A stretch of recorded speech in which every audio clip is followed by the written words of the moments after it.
Врие од незадоволство од ниски плати и лоши услови за работа, продолжуваат заканите за протести и штрајкови, а во владата си префрлаат дописи едни на други и никој ништо не презема. Околу 500 вработени од 15 подружници на АД водостопанство не ја земале јулската плата, а неизвестно е дали ќе ја земат до крајот на годинава. Денеска вработените од АД водостопанство Скопје излегоа пред просториите на дирекцијата и предупредија. Или плата и одговор што ќе се случува со нив до крајот на годината, или во понеделник вработените од цела држава ќе излезат на протест пред владата.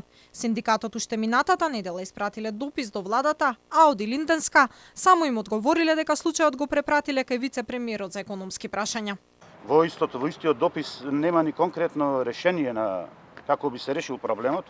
Нема ни конкретен датум кога би имало пари за плата, па нема ни конкретен датум кога би станала средба. Бараме подхитно владата, како единствен собственик на акционерското друштво водостопанство, да го реши проблемот, да изнајде средства што поскоро, доколку во разумен рок за неколку дена не го изнајде решението за исплата на заостанатите плати, ние ќе се организираме со протести пред владата. И машиновозачите продолжуваат со бојкот. Бараат да им биде исплатена вториот дел од јулската плата, зголемување на коефициентот на сложеност по кој се пресметуваат платите и обезбедување на неопходни услови за безбедна работа. Вработените бараат да бидат повлечени суспензиите за дел од нивните колеги, ако не, да ги суспендираат сите. Сите прашуваат зошто се бојкотира, а никој од менаџерскиот тим не дава објаснување зошто нема плата, кое е основно средство за живење на нас и на нашите семејства.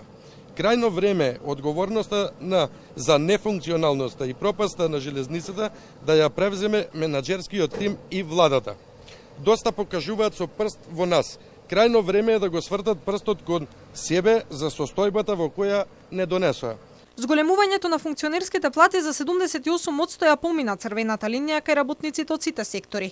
Жешка синдикална есен најавува јавната администрација, здравството, судството, медицинскиот персонал. Најава за генерален штрајк прво има во судската администрација.